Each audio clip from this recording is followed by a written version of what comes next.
Salut à tous, bienvenue dans Autrement ce soir. Pour mieux se sentir chez vous dans votre lieu de travail, pourquoi ne pas repenser votre intérieur, revoir les aménagements? Et c'est encore mieux quand on peut le faire autrement, avec ces mots-clés: économie circulaire, réemploi, recyclage, brocante et introspection. Vous allez comprendre. On en parle avec nos 4 invités. Les projets autour de cette thématique foisonnent à Bruxelles, vous le savez, on vous en présente souvent dans cette émission.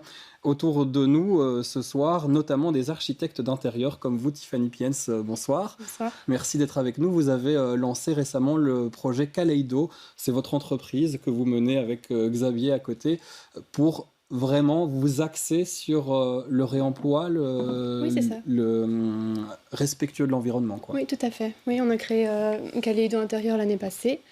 Moi, ça fait déjà 9 ans que je suis architecte d'intérieur, mais là, j'avais vraiment le besoin de m'orienter vers tout ce qui était éco-responsable et d'affirmer ces valeurs de vie dans ma vie professionnelle. Et on voit quelques-unes de vos réalisations à l'écran. Xavier, vous avez rejoint votre compagne, Tiffany, Exact. comme ça on dit tout sur ce plateau.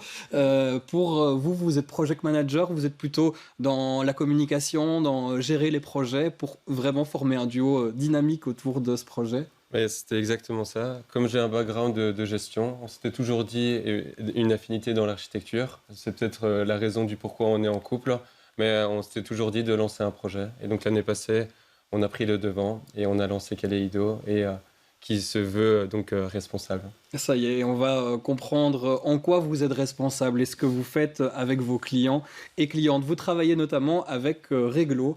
Bonjour Timothy Doig, vous avez lancé cette entreprise il y a quelques années maintenant et c'est vraiment de l'ameublement. Vous êtes designer à la base et vous proposez des meubles faits à partir de matières recyclées. Oui, voilà. C'est le pitch. Oui, tout à fait. Donc, avec mon associé Mathieu Michotte, donc on est tous les deux designers et on a voulu faire notre métier un peu autrement il y a déjà 2 ans maintenant. Et donc, on a lancé le projet Reglo. On fabrique du mobilier pour entreprises, donc aménagement de bureaux, des copropriétés, de ce genre de choses, des commerces aussi, à partir de panneaux de réemploi qu'on récupère sur des sites de construction avec des partenaires. Et on ira dans votre atelier tout à l'heure pour voir comment ça se passe sur le terrain. Et puis avec nous aussi ce soir, Nafi Rêve, bonsoir. Bonsoir. On vous a déjà rencontré, c'était il y a 3 ans, presque tout pile. À l'époque, vous lanciez votre projet de décoratrice intérieure, éco-responsable aussi. Aujourd'hui, un livre, des tas de chroniques à la télévision, on connaît votre visage dans Bruxelles. On va revenir sur ce parcours, mais à la base, c'était quoi votre première motivation? D'où ça vient? Dites-nous. Et c'était vraiment partager au maximum cette alternative zéro déchet pour l'aménagement d'intérieur. Donc, tout simplement, l'extraordinaire réservoir de meubles qu'est le marché de l'occasion.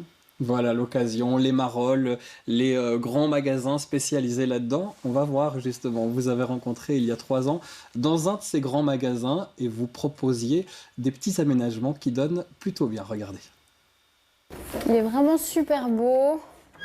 Ce lit, on va le prendre.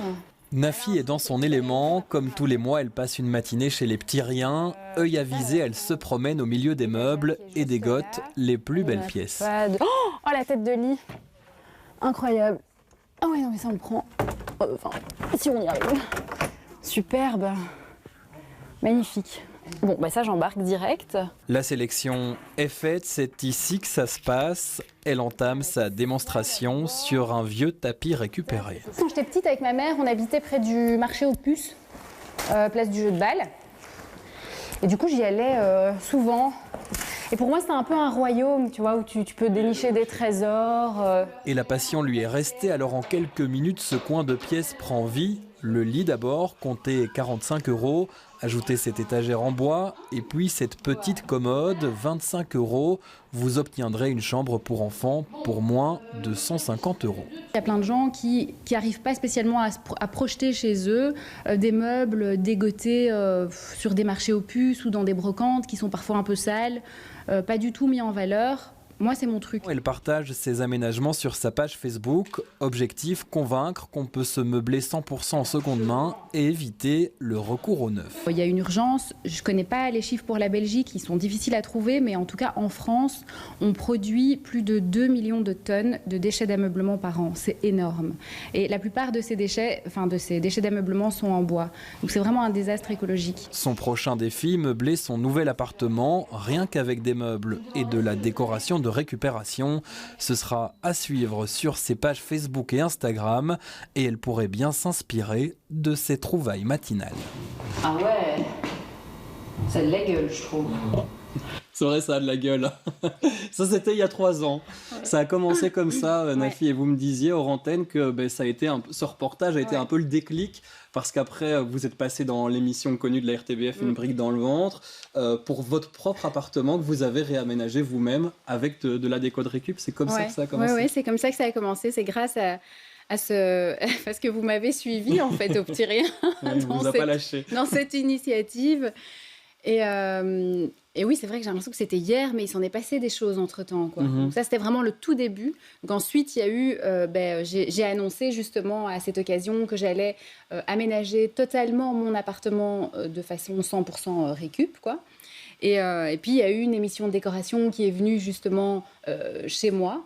Et puis, les premiers clients sont arrivés. Dans le même temps, j'avais décidé de changer de carrière. Et tout s'est aligné, en fait, au moment où j'ai décidé de suivre un peu ma vocation. Et on va voir des images de réalisations que vous proposez, que vous faites chez vous ou avec des clients et clientes. On voit, il y a toutes les thématiques. Vous, c'est vraiment pour des espaces personnels, intérieurs, pour des maisons, des appartements. On est chez nous. Ouais. Les personnes me contactent généralement parce qu'elles ont une ou plusieurs pièces chez elles qu'elles souhaitent réaménager, mais elles se sentent un petit peu perdues, elles ne savent plus trop de quoi elles ont besoin, comment associer les choses. La première idée, généralement, c'est des personnes qui savent qu'elles voudraient faire dans l'éco-responsable. Voilà. On a cette idée de base, c'est comme ça qu'on va se sentir bien. Et après, on va parler plus tard, on va peut-être entendre les autres, mais vous avez des méthodes bien particulières à vous, que vous présentez dans ce livre qui vient de sortir. Créer votre intérieur en respectant la planète, le titre en dit long. Alors, c'est comme ça que vous fonctionnez aussi chez Kaleido. Je regarde vous, Tiffany, en tant qu'architecte d'intérieur. À un moment, vous avez switché, vous vous êtes dit, il faut qu'on aille vers le responsable. Oui, pour moi, c'était une évidence d'un point de vue personnel. Et ça a été affirmé quand on a vu les premiers clients arriver. Ils avaient vraiment cette volonté d'avoir un projet intérieur responsable. C'est un impératif pour leurs travaux. Donc ça a été confirmé et ça, c'était une bonne nouvelle et très motivant. Les architectes d'intérieur ne peuvent plus vraiment passer à côté de ça, en fait. Les demandes sont souvent là-dessus. Vous le sentez aussi, Xavier Oui, exactement. Et en plus de ça... Hormis le fait que l'économie doit être plus verte, on a vraiment un impact et une responsabilité de chaque citoyen, que ce soit bruxellois, européen ou mondial, à investir durablement. Et donc du coup, maintenant, on voit que c'est la première question quand on nous demande pour un réaménagement. Ah tiens, sur quel matériau de réemploi vous utilisez Est-ce que vous utilisez des mobiliers de seconde main? Et nous, on le fait, oui. Et les meubles de seconde main, c'est un peu votre truc. Vous le disiez, ça date aussi de votre enfance, cette envie d'aller chiner avec ce mot qu'on adore. Et puis, le réemploi aussi, réfléchir aux matériaux qu'on utilise, s'associer à des entreprises qui tentent de changer les choses à Bruxelles. Et ça, c'est un peu comme chez vous, chez Reglo, où vous partez de ces fameux panneaux qu'on retrouve dans des entreprises, dans des déménagements, justement. Et à partir de cette matière, de cette unique matière, vous nous proposez des meubles. Oui, voilà, ça partait un petit peu du constat que pour tout ce qui est solution pour entreprises professionnelles, donc on parle d'aménagement d'espace plus important, il n'y avait pas vraiment de réponse pour avoir une cohérence. Donc on peut faire du réemploi, on peut faire du seconde main, mais à partir du moment où on a 50 bureaux, 50 employés qui ont besoin de leur bureau, si on va chiner, déjà ça prend beaucoup de temps, c'est un autre budget. Et à un moment donné, on a besoin d'une certaine cohérence sur tout l'espace. Et donc, c'est pour ça que nous, on a trouvé cette matière, donc les cloisons de bureau, qui nous permettent de travailler un petit peu comme du neuf, avec des contraintes quand même, évidemment. Mais on va voir ça tout de suite. Je vous en laisse pas en dire plus, comme ça on fonce dans votre atelier à la découverte de vous et de votre associé aussi et de comment vous travaillez. Regardez. Réglo, ça vient un peu du constat qu'il y avait beaucoup de panneaux qui étaient jetés. On s'est mis en quête de trouver des déconstructeurs qui pouvaient nous récupérer des panneaux d'agglomérés, donc des cloisons de bureaux en fait, qui sont donc des grands panneaux que nous on peut usiner presque comme du neuf, avec quand même quelques contraintes, mais voilà, qui permettent de faire du mobilier à partir de déchets en fait.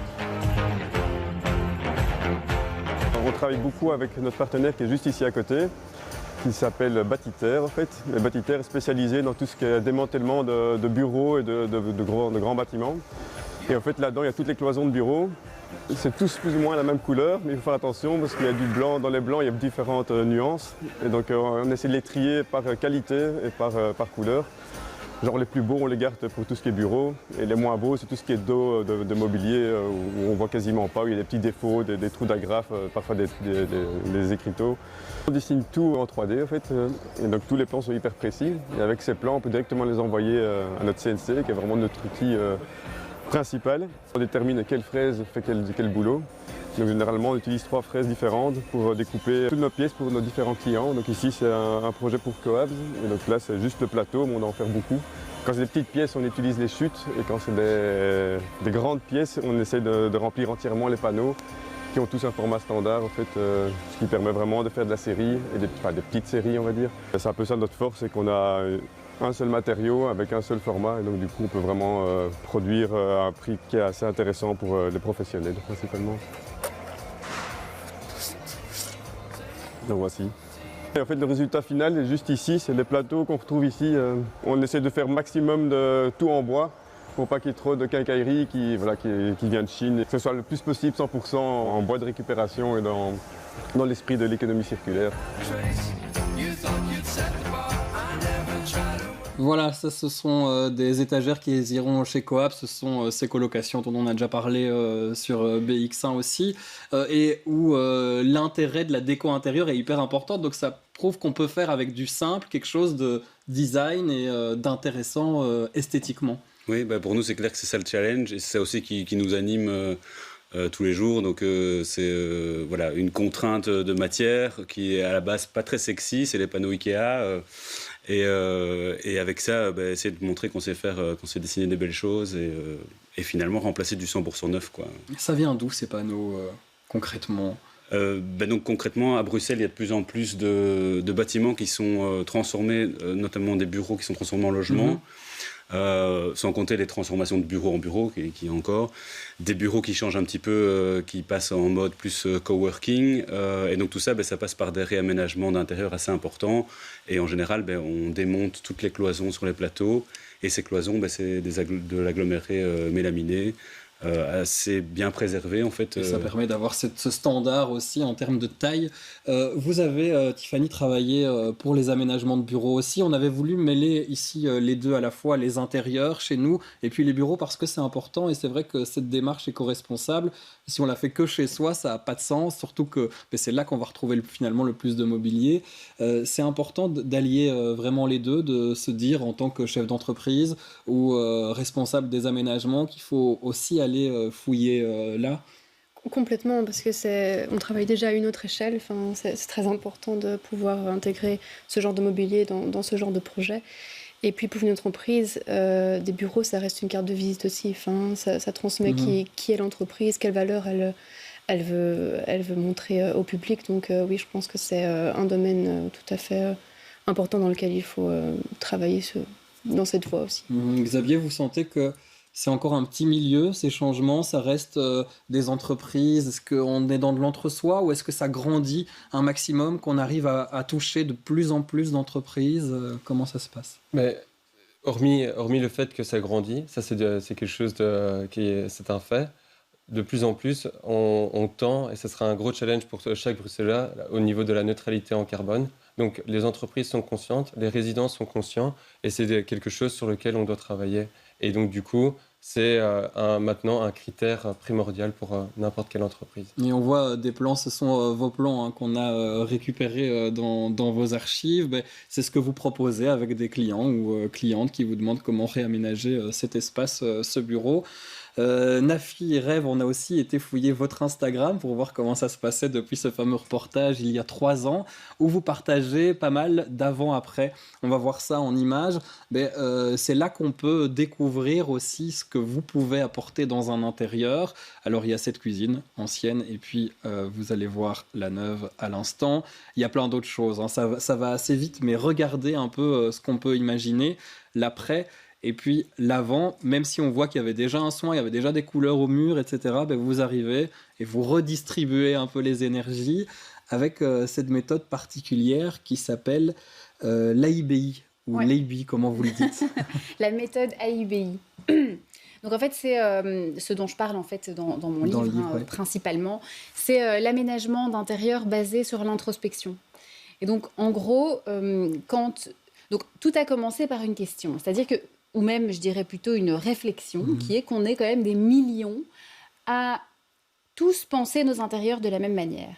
Alors qu'on est tous des individus uniques avec des aspirations et des besoins très personnels liés à nos vécus, etc. Et donc, où on se dit, bah voilà, j'ai un salon, donc il me faut un canapé, un meuble télé, une table basse. Alors que peut-être que vous avez envie de regarder moins la télé, que vous avez envie de vous remettre à lire, de vous remettre à faire de la musique, enfin, que sais-je, ça dépend de chacun. Et que ça peut être dans l'espace du salon qu'on Exactement. imagine ça, ouais. Pour une entrée, enfin, je veux dire, et en fait, chaque pièce de la maison a son propre lot de besoins et d'aspirations profondes, quand on creuse ne serait-ce qu'un petit peu. Et donc, tout commence par une question qui est comment est-ce que vous avez envie de vous sentir dans telle ou telle pièce et où qu'est-ce que vous avez envie de pouvoir y vivre? Par exemple, une femme, c'était pour sa chambre à coucher. Et donc, la question est soulevée. Elle réfléchit un petit peu. Elle me dit, en réalité, dans ma chambre, j'ai envie de me sentir confiante. J'ai envie de me sentir belle et confiante. Et donc, on va ensuite, une fois qu'on a déterminé toute la liste d'adjectifs qui va avec ce dont on a besoin, on va ensuite pouvoir transformer ces besoins en liste de fournitures qui, pour le coup, sera complètement unique et adaptée à la personne qu'on est. Pour revenir à l'exemple de j'ai envie de me sentir confiante ou confiant, eh bien, ça va être, vous voyez les meubles coiffeuses un peu vintage, parfois un peu anciens, etc. Donc ça va être Ils sont magnifiques. chiner ça. Chiner le meuble coiffeuse. Pourquoi? Parce qu'on va pouvoir prendre le temps de s'asseoir et de mettre sa crème et de se pomponner, de se sentir bien et de se regarder avant de partir au boulot et plus de faire ça entre une cracotte et un bus. Enfin voilà. Et donc, il y a à chaque fois qu'on a... Et donc, c'est vraiment très présent dans le livre. Pour chaque pièce de la maison, il y a d'abord un espace introspectif où le lecteur peut écrire ses besoins et ses aspirations. Il y a moyen de prendre des notes dans ce livre. Ben voilà, je suis à la bonne page. Tout à fait. Puis après, on va transformer, évidemment, à l'aide d'exemples, ces aspirations et besoins profonds en liste de fournitures. Et puis ensuite, on va analyser l'espace. Et on va les trouver. C'est un temps aussi, c'est un temps repensé. Ouais. Ben voilà, on va pas aller dans un gros magasin. Vous imaginez celui auquel je pense. Chiner, ça peut mettre du temps. On va aller se promener dans les Marolles, au Petit Rien, chez Troc aussi, ça vaut la peine. Mais c'est un temps différent pour l'aménagement, Xavier. C'est un temps différent, mais c'est peut-être aussi un retour en arrière où les gens, c'est un style de mode qui revient et qu'on réutilise dans nos projets. Et c'est surtout quelque chose que les gens apprécient. Et comme tu le dis bien, c'est en fait écouter la personne, écouter son besoin et après en fait retranscrire son aménagement comme il l'a dit au niveau de mots, quoi. Et Donc, puis, c'est aller récupérer un meuble de sa grand-mère, de son grand-père. Ça a des valeurs aussi, c'est de la bonne qualité. Comment on fait en tant qu'architecte d'intérieur pour intégrer ça dans des plans? Est-ce que parfois c'est compliqué et on préférerait aller chercher les nouveautés ou il faut calculer autrement aussi, se dire, tiens, là, j'ai cette coiffeuse, elle prend telle place, mais du coup, je vais devoir aménager le reste en fonction. Ça demande beaucoup plus de temps, oui, et de réflexion, mais je pense qu'au final, c'est plus qualitatif. Enfin, le projet terminé dégage une autre énergie, une autre... oui, il est personnalisé et ça n'a pas la même valeur qu'un appart comme Monsieur Tout-le-Monde, quoi. On se sent bien aussi. Et puis, ce qui m'intéresse aussi dans cette émission, c'est comment on fait ça. Vous le dites très bien, l'introspection. Et d'ailleurs, c'est ce que vous proposez aussi, des coachings pour que les gens le fassent eux-mêmes, elles-mêmes, dans leur intérieur. Alors, vos métiers sont toujours là pour aider, pour guider, mais sentir que ça vient vraiment de la personne qui va y vivre ou de la personne qui va y travailler, c'est important aussi. C'est très important, oui. Enfin, c'est un métier de service. On est là pour la personne, pour qu'elle soit bien au final. Donc, au plus elle va s'impliquer dans son projet, au plus on a la garantie que le projet sera réussi pour la personne concernée, oui, pour le client. Si on parle d'intérieur chez Reglo, est-ce que vous avez la volonté aussi, vous travaillez beaucoup pour les entreprises, des espaces de travail, on a vu aussi des lieux de vie comme Coabs, est-ce que on peut s'imaginer que vous travaillez pour des clients directement? Est-ce que c'est vos projets? Oui, c'est clair qu'on y pense et qu'on y a pensé dès le début. Maintenant, c'est clair que dans notre structure, on essaye d'avoir un petit peu des volumes aussi. Et, oui, parce que ça a du sens par rapport à la production. Voilà, par rapport à la matière, par rapport à la production. Et c'est tout à fait un autre travail de faire ça pour des particuliers. Donc pour nous, c'est un projet complémentaire en fait, qui doit prendre place à un moment donné. Parce que voilà, il y a clairement cette matière qui a une valeur perçue plus limitée, et donc le travail, en fait, on met du budget dans l'humain, donc c'est-à-dire que la réflexion qu'on a, la production, tout ça, c'est là que vont un petit peu les sous par rapport à la matière, et donc c'est là que c'est important qu'on arrive à trouver un bon équilibre entre ce qu'on dessine, ce qu'on fabrique. Et puis après, la valeur finale de la pièce qui va au-delà justement de ce qu'elle est, à savoir c'est plus un meuble en aggloméré, c'est un meuble fabriqué à partir de déchets. Et donc pour certaines personnes et certaines entreprises, c'est ça qui a du sens, qui a une valeur. En fait. Et on va voir des photos de vos réalisations. Vous travaillez avec d'autres entreprises bruxelloises qui vous aident à faire des parties de la réalisation, notamment les coussins ou les autres images qu'on peut trouver sur vos bureaux. C'est les photos qu'on peut voir, les photos de vos réalisations. C'est important aussi d'aller voir ce qui se passe ailleurs et de collaborer avec une entreprise qui va se spécialiser dans cette matière-là plutôt qu'une autre. Oui, c'est clair. De toute façon, l'économie circulaire, si on parle du principe de circuit court et d'économie locale, on va être amené à collaborer. Et c'est ça qui est vraiment très instructif et très, gratifiant aussi de travailler tous ensemble. C'est pour ça qu'on travaille avec des architectes d'intérieur, avec des personnes qui font de l'aménagement au sens plus large, comme Design with Sense. Ils sont déjà venus sur ce plateau. C'est vrai que c'est un projet très intéressant. C'est à nouveau des designers qui font avec le sens, et tout leur fonctionnement en interne aussi est un petit peu différent que ce qu'on connaît. Oui, c'est ça. Déjà, entre eux, c'est une coopérative qui va travailler aussi main dans la main avec le client pour faire de la co-conception.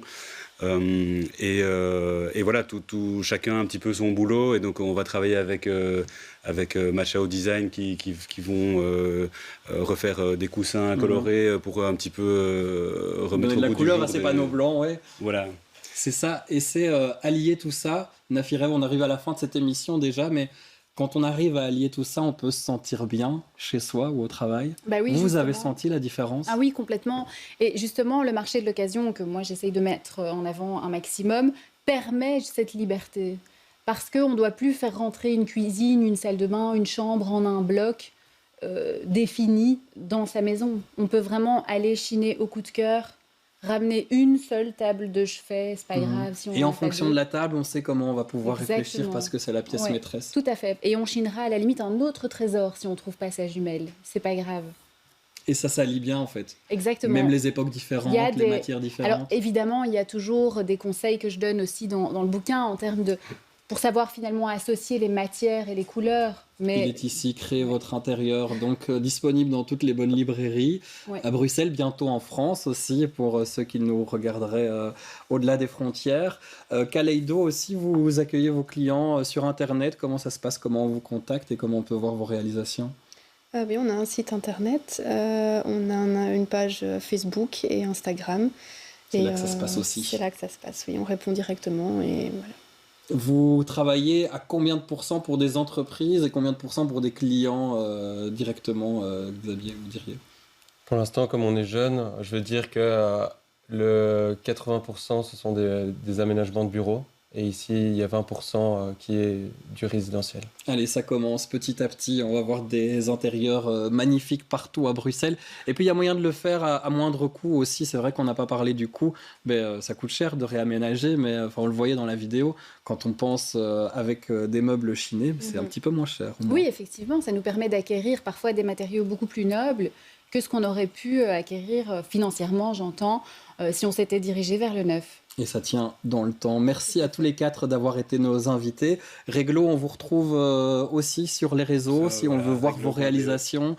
Tout à fait, réglo.be ou Instagram. Vous travaillez au Circularium parmi plein d'autres projets. Et c'est vrai qu'on a peut-être encore 1 minute pour l'évoquer, mais on entendait Batiter, c'est une entreprise qui récupère des bureaux qui déménagent, des endroits en déconstruction. Oui. Il y a Rotor aussi à Bruxelles qui permet de trouver de très belles choses. On en a déjà beaucoup parlé dans Autrement.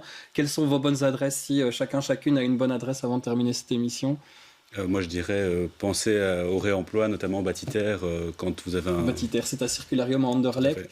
Moi, je vais beaucoup chez Troc. Il y en a un peu partout en Belgique. Et Troc, c'est vrai que c'est très peu cher et on y trouve plein de belles choses. Chez vous, Kaleido, des adresses Pareil, Batiter, on y passe toutes les semaines, je dirais, Rotor. Et c'est ouvert à tout le monde, en fait, oui, pas qu'aux ça. entreprises. Et ils sont hyper collaboratifs, ouverts, ils aident sur plein de points. Sinon, j'ai un gros coup de cœur du moment pour Matchao Design, oui. Matchao Design, ça c'est dans les Marolles, on l'avait déjà rencontré dans une émission. Merci à tous les 4 d'avoir été nos invités, je vous retrouve très bientôt pour un prochain numéro d'Autrement.